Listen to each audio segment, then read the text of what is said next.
காப்பிளிக்கு அப்புறம் இனிப்பான பழங்கள்ல பலாப்பழத்துல விட்டமின் சி அதிகமா இருக்கு. இந்த பலாப்பழம் சாப்பிடும் போது ரத்தத்துல ஹோமோசிஸ்டைன் குறையறது இல்லாம பொட்டாசியம் இதுல நிறைய இருக்கிறதுனால பிபி குறையுது. எல்டிஎல்னு சொல்லக்கூடிய லோ டென்சிட்டி லிப்போப்ரோட்டீன், அதாவது அந்த கொலஸ்ட்ரால் என்னன்னா ஆப்பிள் மேல வேக்ஸ் தருவாங்க நம்ம கேள்விப்பட்டிருப்போம்.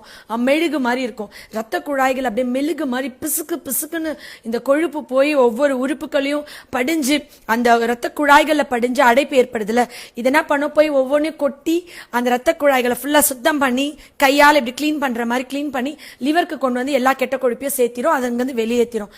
ஸோ பலாப்பழம் சாப்பிட்டா ஹார்ட் அட்டாக் வராது, கொலஸ்ட்ரால் குறையும், ஸ்ட்ரோக் வராது.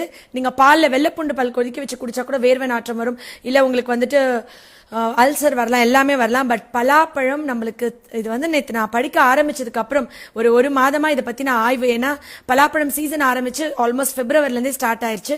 பட்